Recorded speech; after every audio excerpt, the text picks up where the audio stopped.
할렐루야. 오늘 느헤미야 두 번째 시간을 가지도록 하겠습니다. 성경책과 책을 꼭 준비해 주시면 그 말씀의 은혜가 더욱더 우리 마음 가운데 선명하게 새겨질 것을 믿습니다. 지난 시간에 느헤미야 첫 번째 시간을 가졌는데 혹시 내용들이 좀 기억이 나시나요?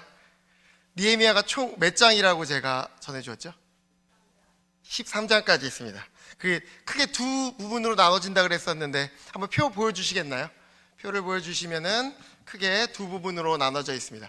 1장부터 6장까지는 느헤미야의 지도력으로 인하여, 그 다음에 그의 리더십으로 인하여 성벽이 재건되고 있는 내용들이 기록되어 있으며, 오늘 함께 볼 7장부터 13장까지의 말씀은 민족의 부흥, 에스라를 통하여 하나님의 율법과 말씀이 선포되었을 때 성벽과 같이 그들의 민족이 말씀으로 재건되는 그런 내용을 우리가 다시 한번 볼 수가 있습니다. 그리고 1장과 6절 가운데서 그 이스라엘 백성, 유다 백성들을 되게 괴롭게 했던 세 명의 대표적인 인물이 나오는데 혹시 기억하시나요? 적을 알고 나를 알면 백전백승이라고 했는데 누가 있었죠? 이건 조금 어려운데 한번 문제 보여주시겠나요? 네. 이거 답이 나와버렸네요. 누구죠? 호른 사람 산발락과 암몬 사람 도비야, 아라비아 사람 게셈이 있었습니다. 그들은 끝까지 성벽 공사를 방해했으며 누구까지 죽이려고 했습니까? 느헤미야까지 죽이려고 하였습니다. 그 가운데서 느헤미야는 끝까지 포기하지 않고 무엇으로 무장했습니까? 기도로 무장하는 가운데 하나님께서 분별할 수 있는 지혜를 허락하여 주시고 모든 백성들과 함께 5만 명이나 되는 백성들과 함께 며칠 만에 52일 만에 성벽을 다 완공할 수 있게 되었습니다. 우리도 매일매일 삶의 영적인 싸움 가운데 포기하거나 낙심하거나 주저앉는 것이 아니라 느헤미야와 같이 포기하지 않고 그 사명을 모두 다 이루는 모든 성도님들 되시기를 간절히 소망합니다. 오늘은 몇 장부터 몇 장까지 함께 볼까요? 오늘은 느헤미야 7장부터 13장까지의 말씀을 함께 보도록 하겠습니다. 몇 차 성도들이 포로 귀환하는 사건이었죠? 몇 차였죠? 1, 2, 3차 포로 귀환입니다. 에스라 그 말씀 때부터 1차, 2차, 3차의 포로 귀환 내용이 있었는데 혹시 잊으실까봐 제가 한번 마지막으로, 오늘 또 마지막 포로 귀환 역사이기 때문에 제가 한번 마지막으로 한번 정리해 보도록 하겠습니다. 위에 있는 사람들이 누굴까요? 왕들의 이름입니다. 4명의 왕들의 이름을 알고 있으면 우리가 3차 포로 귀환의 그 역사를 우리가 조금 더 잘 알 수 있습니다. 고레스 왕이 있었고, 그 다음에 다리오 왕이 있었고, 그 다음에 아하수에로 왕, 그 다음에 아닥사스다 왕이 있었습니다. 첫 번째는 어떻게 그들이 1차 포로 귀환을 하게 되었죠? 바벨론으로 70년 동안 포로로 끌려갔다가 누구의 칙령으로? 고레스 칙령으로 인해서 모든 백성들이 자신의 나라로 돌아가게 되었습니다. 그때 돌아갔던 인구가 약 5만 명이라고 합니다. 대표적으로 누가 있었죠?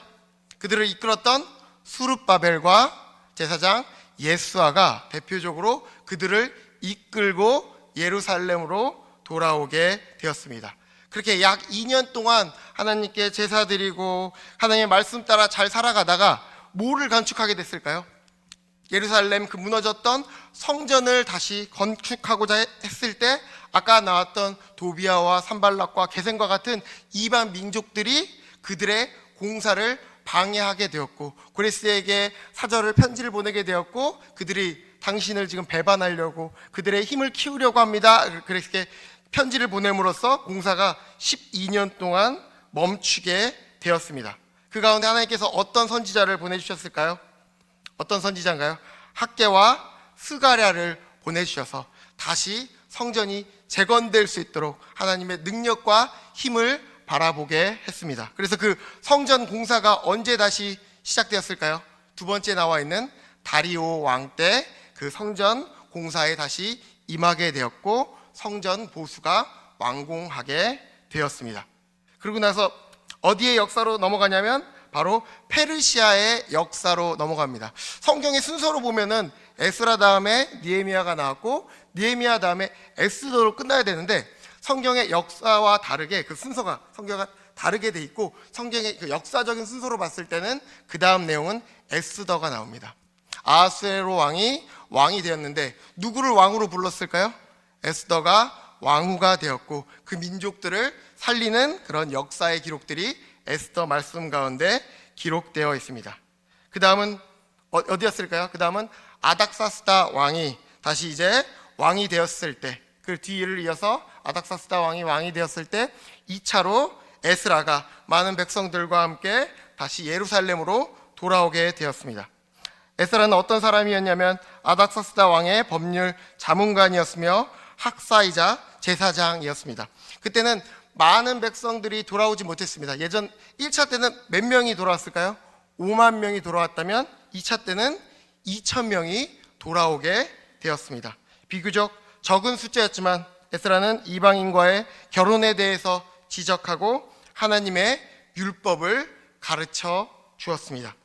그 이후 3차 포로기한의 사건이 있는데 우리가 너무나도 잘 알고 있는 것처럼 3차 때 느헤미야가 그 성벽이 허물어지고 성문이 불탔다는 그 소식을 듣고 다시 그가 3차로 예루살렘으로 돌아오게 되었습니다.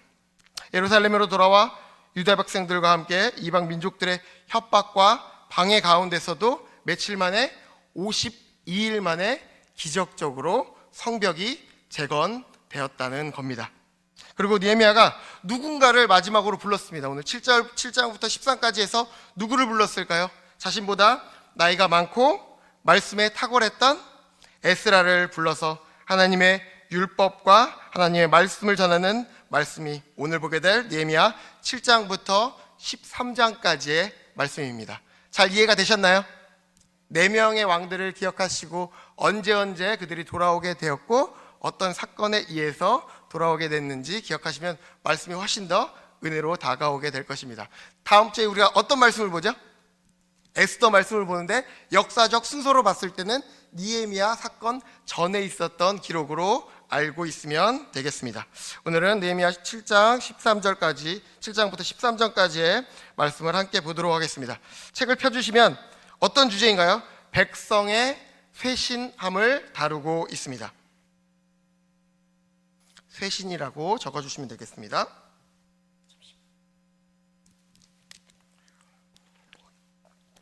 느헤미야는 성벽이 완성된 후에 지도자들을 세우고 1차로 귀환한 사람들의 명단을 공개했습니다. 느헤미야는 문지기, 노래하는 자들, 레위 사람들 그리고 예루살렘을 다스리는 자들을 세우고 지침을 줍니다. 명단, 쇄신 이렇게 적어주시면 됩니다. 오늘 말씀 느헤미야서 7장 1절부터 3절까지의 말씀입니다. 함께 한 번 더 읽어보겠습니다. 시작. 성벽이 건축됨에 문짝을 달고 문지기와 노래하는 자들과 레위 사람들을 세운 후에 내 아우 하나니와 영문의 관원 하나냐가 함께 예루살렘을 다스리게 하였는데 하나냐는 충성스러운 사람이요 하나님을 경외함이 무리 중에서 뛰어난 자라. 내가 그들에게 이르기를 해가 높이 뜨기 전에 예루살렘 성문을 열지 말고 아직 파수한 때에 곧 문을 달고 빗장을 지르며 또 예루살렘 주민이 각각 자기가 지키는 곳에서 파수하되 자기 집 맞은편을 지키게 하라 하였느니. 아멘. 느헤미야는 백성들이 자고 있을 때 성면을 걸어 잠그고 자신의 집 맞은편을 지키라고 하면서 외부의 적들로부터 예루살렘 성전과 성벽을 지키고 있습니다. 그리고 7장 5절부터 73절까지의 말씀은 에스라 2장과 평행하는 말씀인데 느헤미야는 1차 때 귀환한 사람들의 명단을 말하고 그 이름을 공개하고 있습니다. 그 수가 몇 명이라고 기록되어 있습니까? 그 수가 42,360명이라고 기록되어 있습니다. 네, 그들의 이름이 호명되고 그들이 누가 돌아왔는지 7장 말씀 가운데 기록이 되어 있습니다. 그리고 8장 말씀은 요번 말씀, 요번 그 강의 가운데 가장 핵심 말씀인데 에스라는 수문 앞 광장에서 백성에게 말씀을 가르침으로 영적 부흥이 일어나게 되었습니다. 그들은 7월 1일 수문 앞 광장에 모였는데 그날은 나팔절이었고 새해가 선포되는 날이었습니다. 백성들은 몇 시부터 모였을까요? 새벽 6시부터 정오 12시까지 6시간 동안 하나님의 말씀을 듣기 위하여 수문 앞 광장으로 모였습니다. 에스라가 책을 펴자 백성들이 모두 일어나 살아계신 하나님의 말씀 앞에 경외심과 존경을 표했다고 합니다. 에스라가 위대하신 하나님을 송축할 때 백성들은 아멘, 아멘 화답하며 하나님의 말씀 앞에 동의한다고, 그 말씀대로 될 것이라고 믿음으로 고백하며 나아가고 있습니다. 하나님의 말씀이 선포될 때 유다 백성들이 다시 그 말씀 따라 살아가겠다고 고백했던 것처럼 우리도 예배 가운데 그 말씀이 나를 향한 말씀을 믿고 아멘으로 화답하며 나아가는 우리 모두가 되기를 간절히 바랍니다. 아직도 동방 정교에서는 아직도 하나님의 말씀을 들을 때 일어서서 그 말씀을 듣고 있다고 합니다.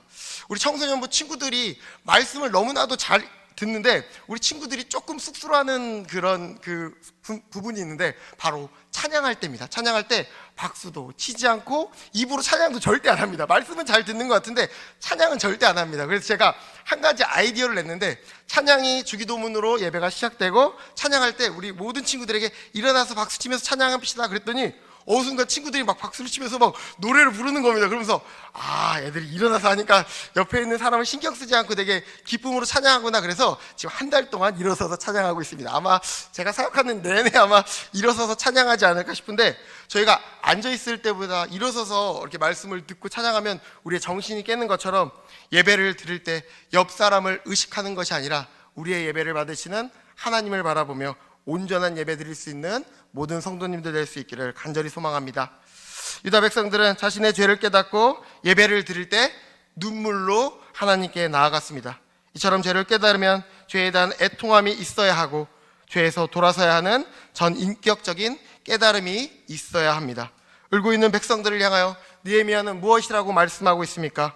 여호와로 인하여 기뻐하는 것이 너의 힘이라고 말하며 더 이상 슬픔의 자리에 있는 것이 아니라 하나님을 향한 기쁨으로 나아가라고 말하고 있었습니다. 그리고 그들은 더욱더 그 은혜를 사모하며 그 나팔절이 끝난 그 다음날 바로 그들의 지도자들은 말씀을 더 알고자, 더 듣고자 에스라 앞으로 말씀을 나누고자 나아갔을 때, 함께 에스라와 말씀을 나눌 때 여호와께서 모세를 통해 이스라엘 백성들에게 7째 달에 절기 동안 초막에서 살아야 한다는 말씀을 발견하게 되었습니다. 그들은 1000년 동안 초막절을 지키지 못하였지만 지금 여호와께서 모세에게 명령하신 초막절을 지키기 위하여, 말씀대로 그 말씀을 지키기 위하여 몸부림을 치고 있었던 겁니다. 느헤미야서 8장 15절에서 17절은 초막절이 무엇인지 우리에게 설명해 주고 있습니다. 함께 읽어보겠습니다. 시작. 또 일러스되 모든 성읍과 감람나무 가지와 등 감람나무 가지와 화석류 나무 가지와 종려나무 가지와 기타 무성한 나무 가지를 가져다가 기록한 바를 따라 초막을 지으라 하라 한지라. 백성들이 이에 나가서 나뭇가지를 가져다가 혹은 지붕 위에 혹은 뜰 안에 혹은 하나님의 전뜰에 혹은 숨은 광장에 혹은 에브라임 광장에 초막을 짓되 사로잡혔다가 돌아온 회중이 다 초막을 짓고 그 안에서 거하니 눈의 아들 여호수아 때부터 그날까지 이스라엘 자손이 이같이 행한 일이 없었으므로 이에 크게 기뻐하며. 아멘. 초막절은 어떤 날입니까? 초막절은 앞에 나와 있는 화면에 있는 것처럼 우리는 장막절이라고 부르기도 하고 수장절이라도 부르기도 합니다. 앞에 화면을 보여주시면 초막절의 의미에 대해서 잠시 나누도록 하겠습니다. 디스리월, 에따님월, 유대인으로 7째 달 15일부터 7일간 지키는 절기였습니다. 첫날 8일째 되는 날, 첫날과 8번째 되는 날 모든 백성들이 성회 앞에 나왔으며 그들은 노동도 하지 않았습니다. 두 번째 어떤 절기입니까? 광야 생활 중 인도하고 보호하신 하나님의 은혜를 기념하는 절기였습니다. 세 번째는 소산의 추수를 마칠 시기에 즐거워하며 지키는 절기였다고 합니다. 지금의 의미로, 신약의 의미로 보자면 어떤 의미를 가지고 있습니까? 이 세상은 잠시 초막에 머물다 가는 나그네의 길이며 우리의 영원한 집은 오직 하나님 나라에 있음을 의미하고 있습니다. 우리는 이 세상 초막에서의 삶의 사명을 다한 후에 영원한 주와 함께 거할 것을 말해주고 있는 그 초막절, 그들은 말씀을 받고 바로 그들이 행함으로써 초막절을 지킴으로써 하나님을 기쁘시게 하는 인생을 살아갈 수 있었습니다. 그리고 초막절이 끝난 후에 그들은 채 이틀이 지나지 않는 그때 다시 모여 하나님 앞에 나와 하나님을 경배하며 죄를 자복했다고 합니다. 3번입니다. 이스라엘 백성은 하나님께 경배하며 죄를 자복하는 기도를 드렸습니다. 네, 이스라엘 백성은 하나님께 경배하며 죄를 자복하는 기도를 드린다. 느헤미야서 9장 1절부터 3절까지의 말씀입니다. 함께 읽어보겠습니다. 시작. 그달 스무나흘에 이스라엘 자손이 다 모여 금식하며 굵은 베옷을 입고 띠끝을 무릅쓰며 자기 죄와 조상들의 허물을 자복하고 이날에 나 4분의 1은 그 제자리에 서서 그들의 하나님 여호와의 율법책을 낭독하고 나 4분의 1은 죄를 자복하며 그들의 하나님 여호와께 경배하는데 성벽이 52일 만에 기적과 같이 완공됨으로써 하나님의 살아계심이 온 열방 가운데 증명되게 되었습니다. 그리고 유다 백성들은 에스라가 전해주는 그 말씀을 듣고 회개하며 지금 기도하며 하나님 앞에 나아갔습니다. 이 모습은 바벨론 포로 이전에 하나님이 이스라엘 백성들에게 원하는 모습이었습니다. 하나님께서는 선지자들을 통하여 회개하라고 다시 나에게 돌아오라고 끊임없이 말씀해 주셨지만 그들은 끝까지 그 말을 듣지 않고 포로가 되기 이전부터 계산한다면 약 120년 만에 비로소 하나님께 나와 하나님께 회개하며 하나님의 마음을 깨닫게 되었습니다. 하나님께서는 유다 백성들에게 무엇을 요구하셨습니까? 나에게로 돌아오라. 내 말에 순종하라. 내가 너희를 여전히 사랑한다는 하나님의 마음, 그 마음을 그들이 비로소 120년 만에 깨닫게 되었습니다. 하나님께서는 에스겔 선지자를 통하여 이런 시간이 다시 오게 될 것을 이전에 예언해 주셨습니다. 에스겔 11장 17절에서 20절까지의 말씀입니다. 한번 성경으로 한번 찾아보도록 하겠습니다. 제가 자막은 따로 준비하지 못했는데 에스겔서 11장 17절부터 20절까지의 말씀 가운데 하나님께서 이스라엘 백성들이 다시 회복될 것이다, 내게 다시 돌아올 것이라고 에스겔 선지자를 통하여 말씀해 주셨습니다. 에스겔 11장 17절에서 20절까지의 말씀입니다. 네, 시작.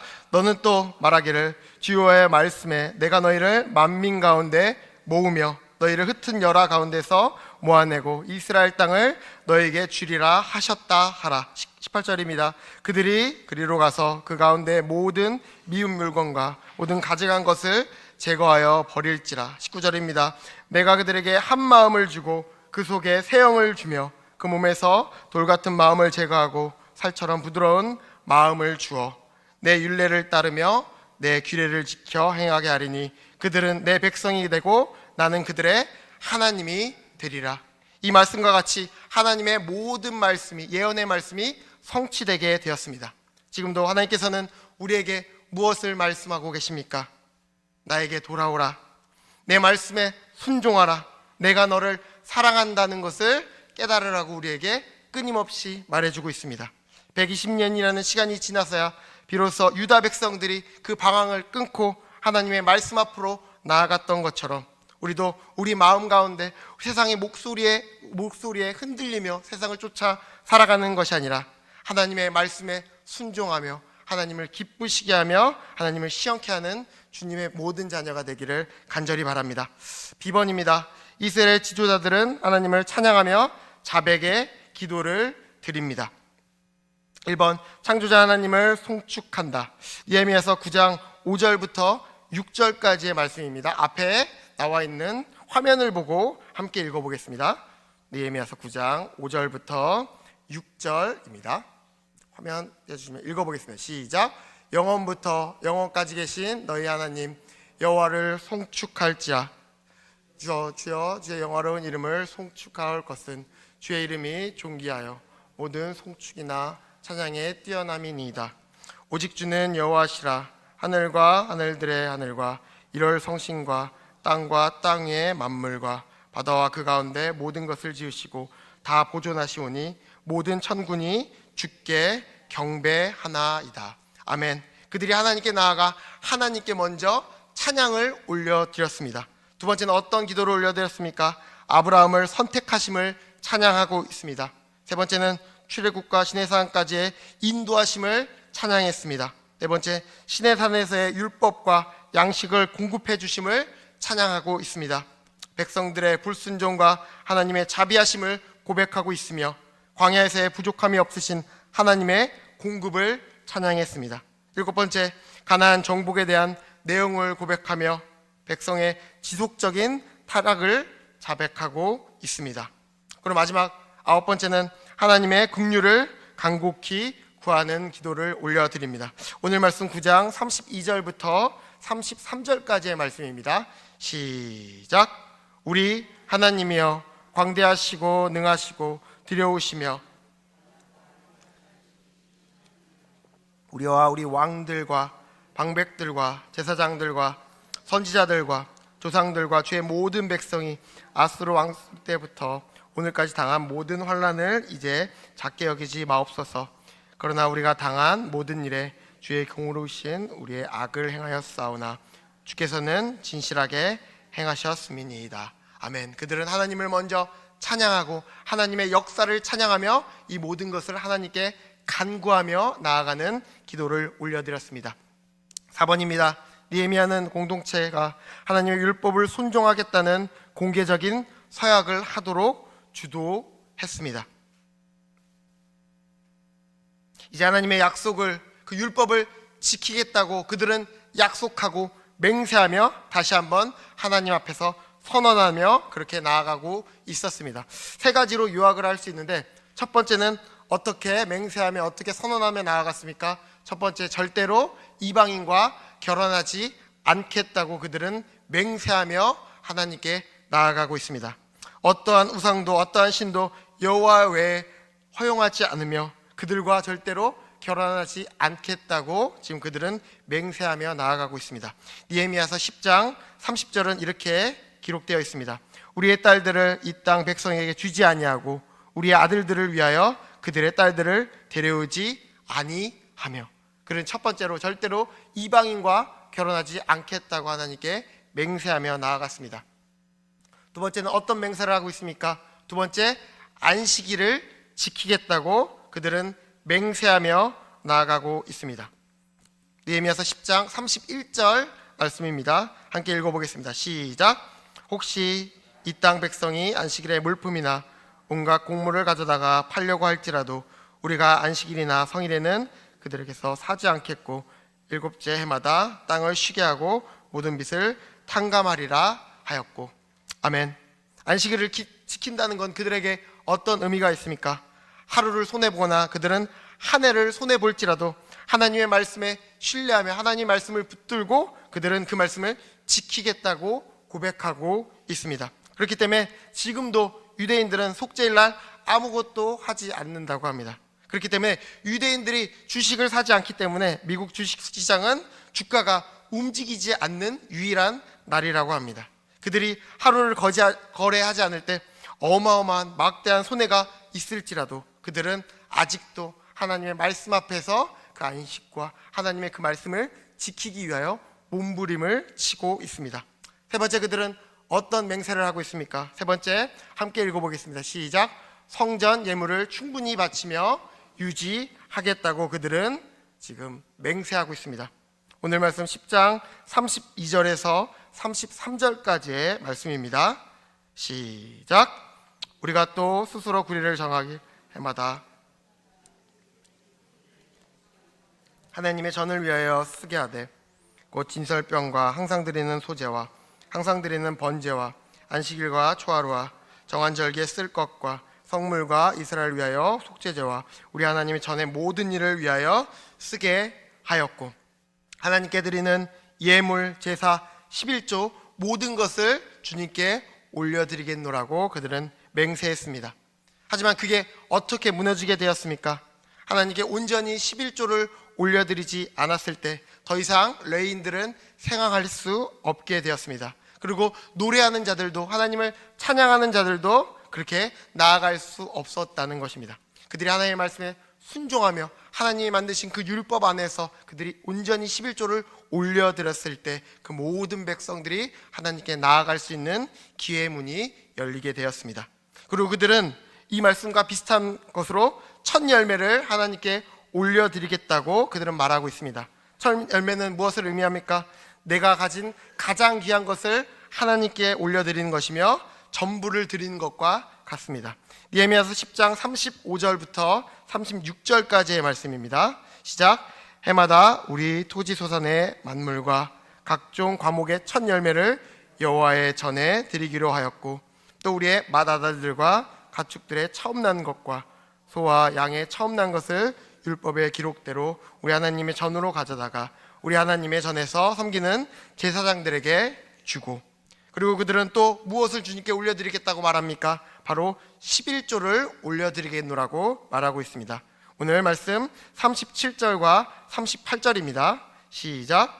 또 우리의 산물의 11조를 레위 사람들에게 주리라 하였나니 이 레위 사람들은 우리의 모든 성읍에서 산물의 11조를 받는 자이며, 레위 사람들이 11조를 받을 때 아론의 제사장 한 사람이 함께 있을 것이요, 레위 사람들은 그 11조의 10분의 1을 가져다가 우리 하나님의 전 곳간에 여러 방에 두되. 아멘. 그들은 하나님께 세 가지로 맹세하며 나아가고 있습니다. 첫 번째는 어떤 맹세였습니까? 첫 번째, 우리가 다시는 이방인과 통혼하지 않겠다는 맹세를 하며 나아갑니다. 두 번째는 안식일을 거룩하게 지킬 것을 맹세하고 있습니다.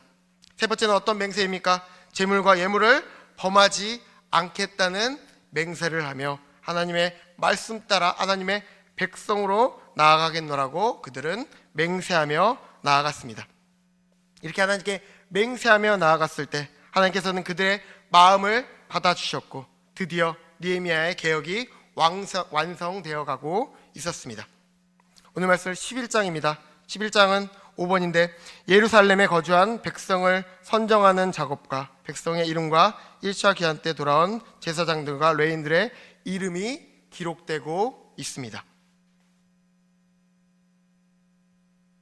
이제 예루살렘 모든 성전과 성벽이 완공되었기 때문에 그 많은 유다 백성들 가운데 10분의 1은 하나님의 예루살렘 성전에 가서 살게 되었습니다.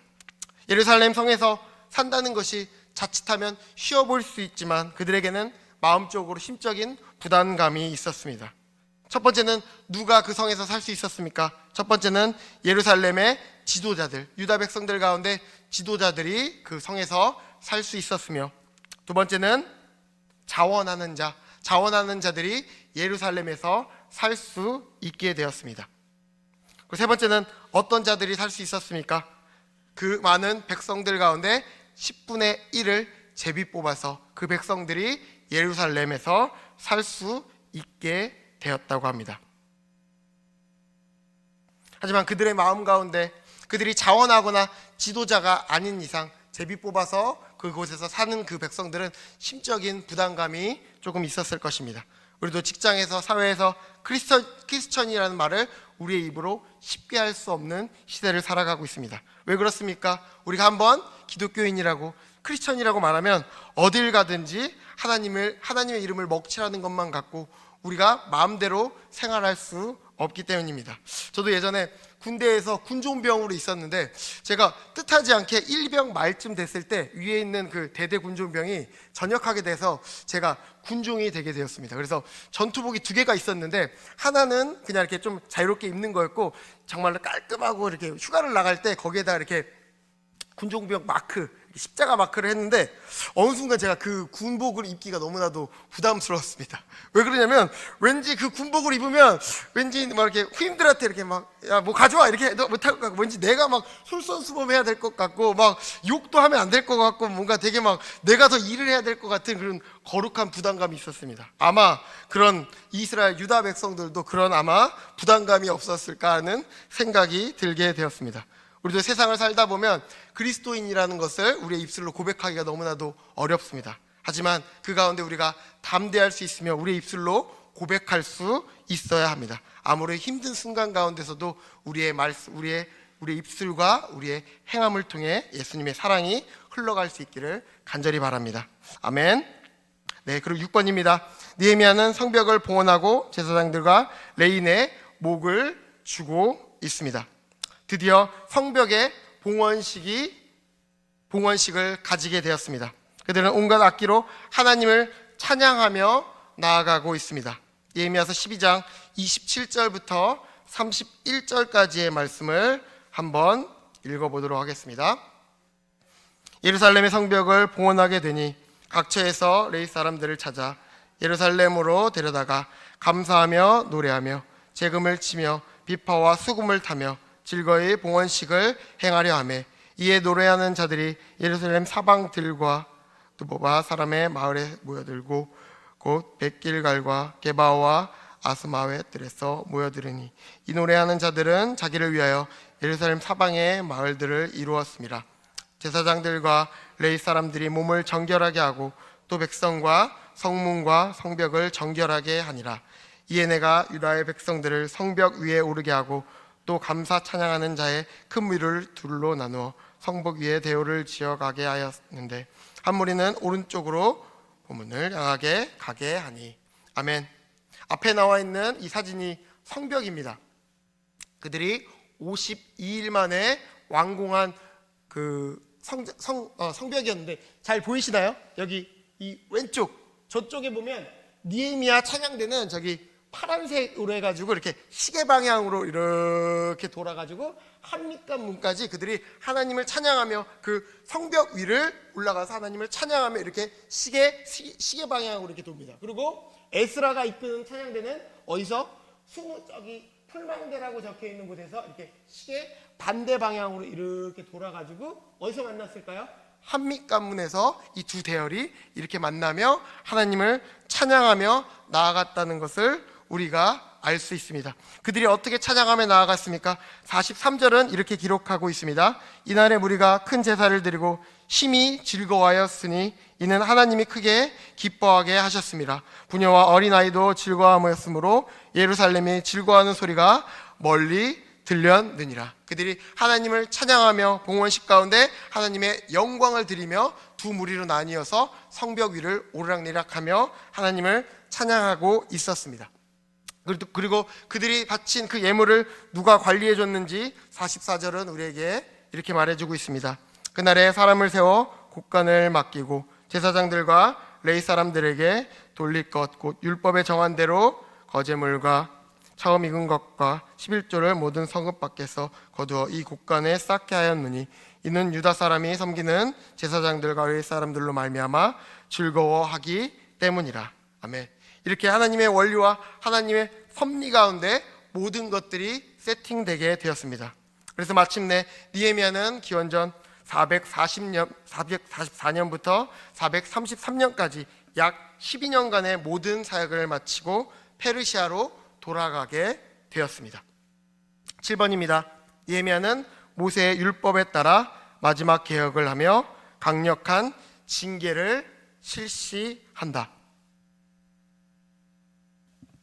그가 어떤 개혁을 하였냐면 하나님의 성전 골방 책임자였던 제사장 엘리야십이 도비아와 밀착 관계를 맺고 있다는 것을 듣고 그 하나님의 성전을 도비아가 사용하고 있다는 그 소식을 듣고 도비아의 골방에 그 방에 있는 모든 개인 짐들을 모두 다 버리며 성전을 더럽게 했던 도비아를 쫓아냈던 사건이 기록되어 있습니다.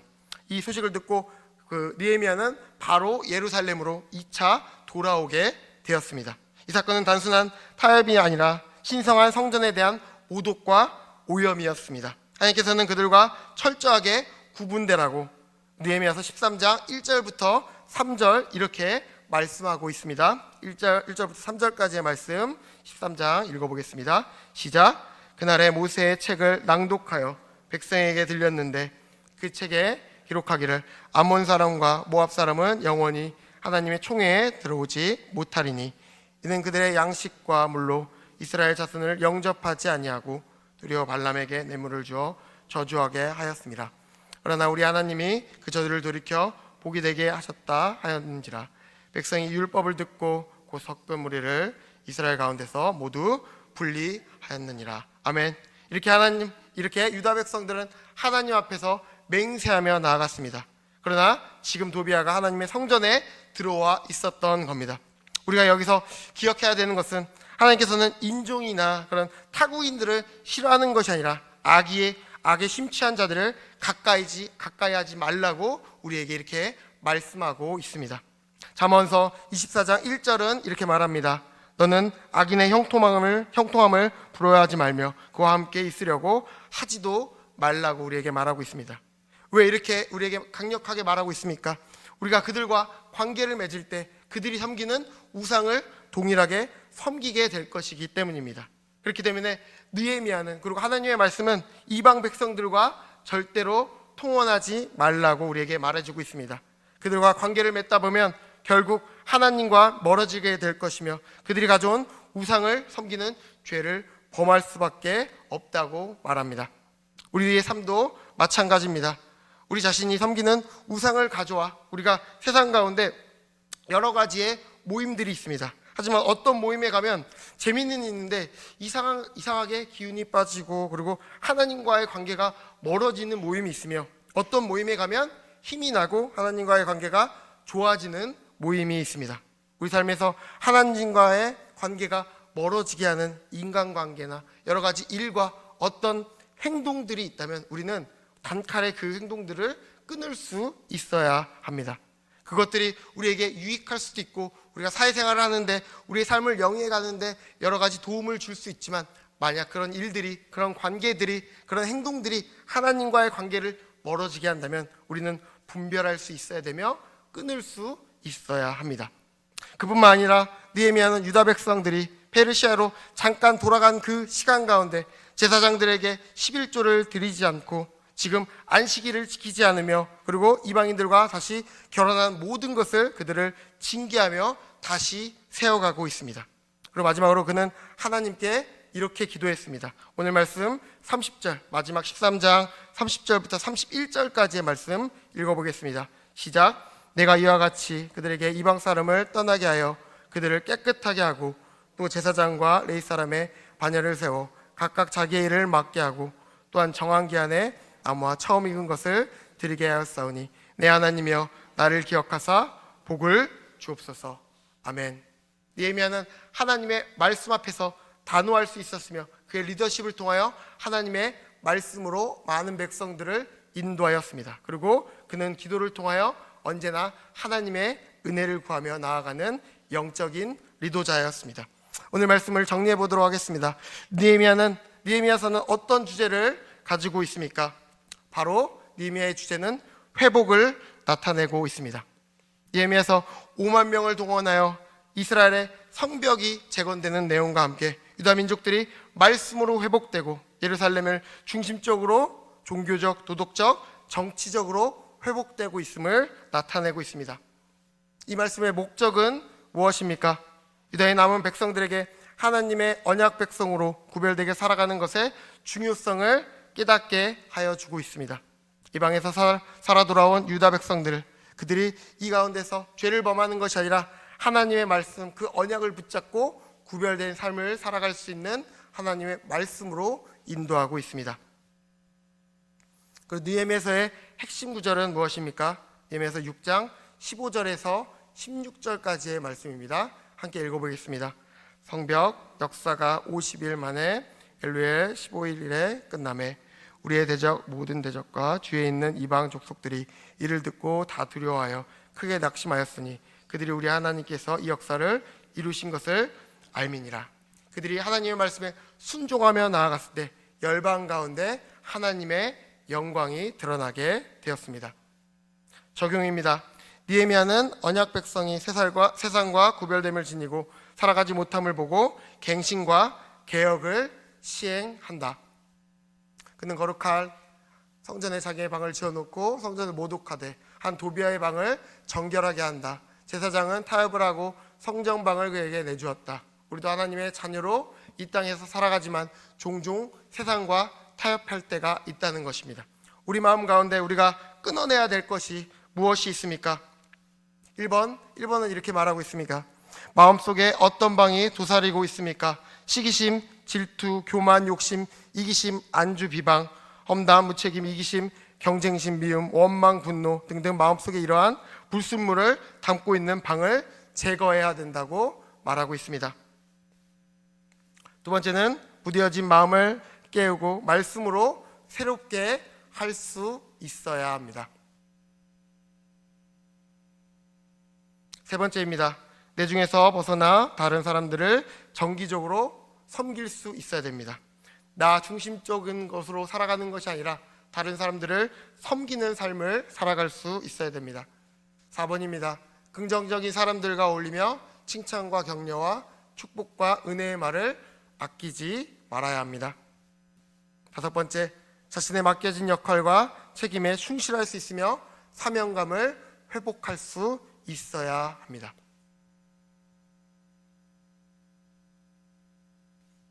오늘 느헤미야 말씀을 통해서 우리가 들었던, 우리 마음 가운데 감동이 되었던 그 기도 제목을 가지고 함께 기도하며 나아가도록 하겠습니다. 함께 기도하며 나아가도록 하겠습니다.